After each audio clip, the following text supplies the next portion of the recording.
Just a reminder, we've had a lot of Twitter activity, which is fantastic. I saw it trending on Twitter as soon as I looked yesterday, which was wonderful. It's hashtag Sharjah FDI 16.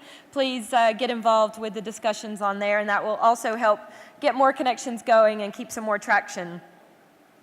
Just a reminder, in a more old school paper-based front, we would really ask that you fill out the evaluation forms that you will find on your chairs.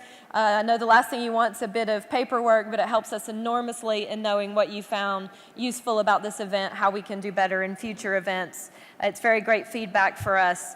Of course, again, on the technology front, everyone was excellent yesterday about keeping mobiles on silent. I don't think I heard a single interruptive ring. That's good. Keep that going. So keep your phones out so you can make use of the social media event app and more, but keep them on silent out of respect of our speakers, please.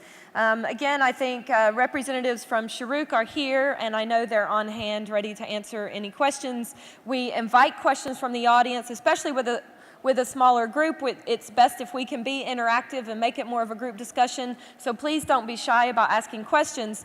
If there's more information that you'd rather discuss one-on-one and not openly, of course, you'll find our friends from Shuruk here in the front row, and they are on hand to answer questions and help make connections with you. So we'll go ahead and get started now. We have an opening keynote address. Those of you who were here yesterday will have seen Nasser Saidi. He's the president of Nasser Saidi Associates and a member of the Regional Advisory Group for MENA at the IMF. He was also previously Minister of Economy and Trade and Minister of Industry of Lebanon, so a wealth of experience to share with us based on that. And he was also the first Vice Governor of the Central Bank of Lebanon. I'd like to invite him to come to the stage now, and he's going to give a brief talk on prospects and challenges of a non-oil economic development paradigm. We talked a bit yesterday about beyond oil and what that future might look like. He'll give us his vision, and then we'll invite you to ask him some questions.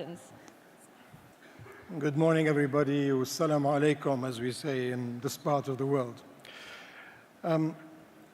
This is not going to be a presentation, so no slides. I prefer to speak about three things this morning with you. And the topic, of course, is where is the U.A.E. should be heading, given the oil price tsunami that we've had since 2014. Oil prices are down 60 to 70%, and they're unlikely to recover very quickly. So what should the U.A.E. be doing? So first part of my talk will be how do you adjust to the new oil normal? I'll then talk about what opportunities that presents for investment, including for foreign direct investment. And then I'll focus on what are the enabling factors, what are the reforms that are required to make this happen. To begin, let's focus a little bit on the new, what I call the new oil normal.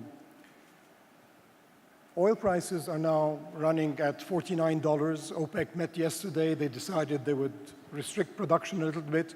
Oil prices lifted, but they're around $49 a barrel. On the demand side, if you look at the demand for oil, that demand is now declining in terms of growth of demand because of global growth. Global growth has gone down. China's growth has gone down.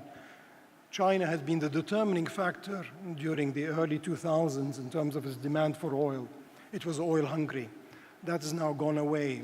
China is rebalancing its economy away from investment and more towards consumption goods. At the same time, advanced economies are becoming more energy efficient. So they're reducing the amount of oil they use per unit of GDP by about 1% to 1.5%. So if you look at oil consumption today in Europe, it is at the same level as it was in the year 2000.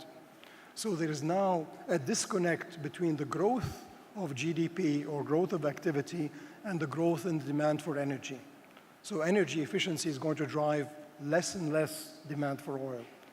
At the same time, countries are now committed to COP21. They're now committed to decarbonization, to reducing their demand for oil.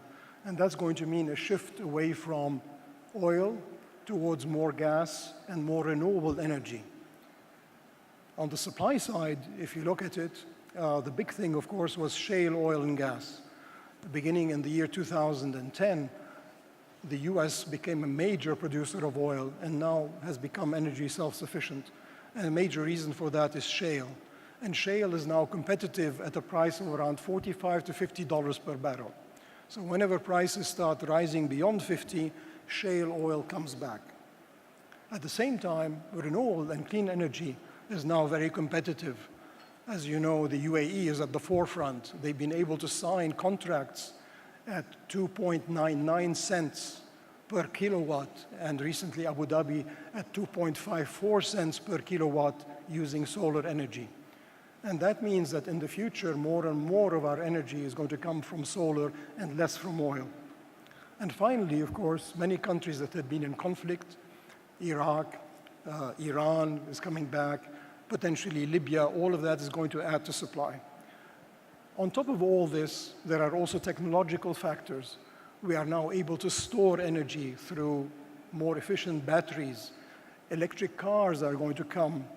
And as that happens, all of these factors are going to mean a reduction in the demand for oil and a shift away from oil. So for this reason, we need to adjust. All the oil producers and, of course, the U.A.E. will have to adjust. What do you mean by adjustment? Adjustment means that because of the oil price and its fluctuations, you're highly vulnerable to the oil price. Vulnerable because oil is a big part of GDP, it's a major export, and of course, it's a major source of government revenue.